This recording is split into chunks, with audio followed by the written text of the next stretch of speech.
in both business and personal interactions. We'll see how class was really the deciding factor at a critical moment in American history, and we'll explore how you can make the lessons of that moment work for you. In subsequent sessions, we'll explore 10 essential elements that comprise class in the truest sense of the word. Then in the final session of the program, we'll look at how class expresses itself through achievement in the material world, for you certainly, but also for those around you. This ability to create success for others is one of the most admirable qualities of class. Like a great athlete, a class person always plays the game at a high level and makes better players of his or her teammates as well. To begin our exploration of class and what it can do, let's look at a case in point. There has never been a clearer example of class in action than history's first presidential debate. The debate took place on September 13, 1960.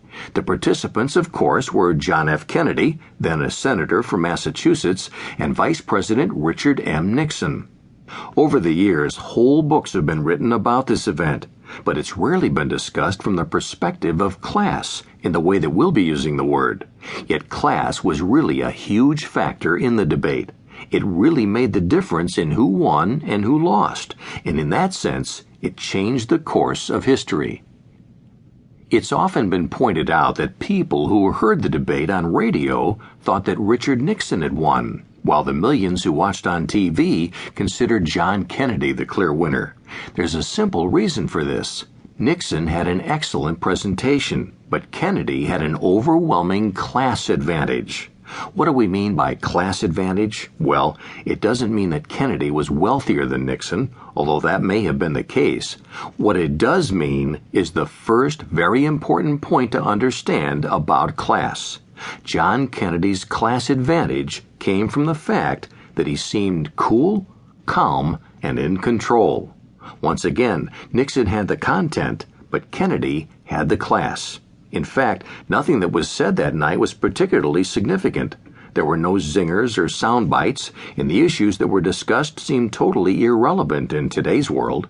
But what has endured are images of a relaxed and confident-looking John F. Kennedy, clearly the class act, despite the fact that Richard Nixon was more experienced and much better known.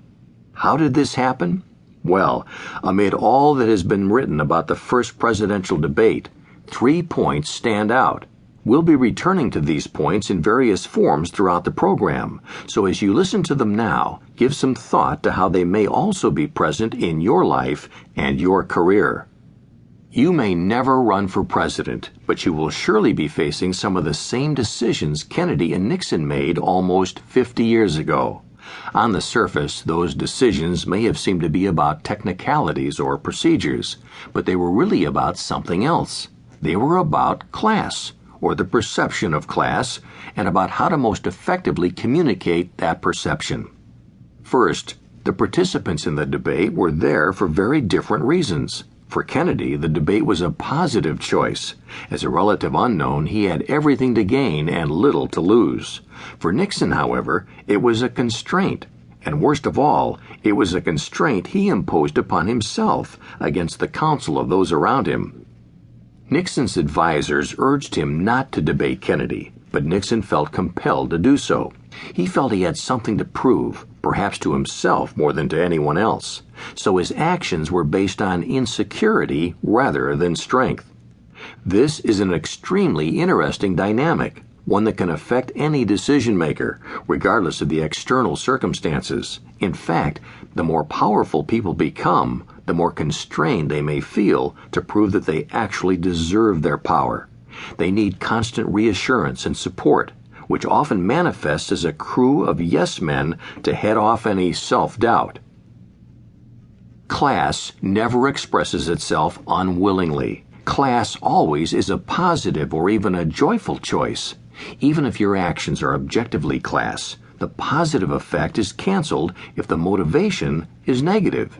And make no mistake, negative motivation always reveals itself, sometimes in unexpected and embarrassing ways. For example, just before his presidential debate, Richard Nixon had spent several weeks in the hospital.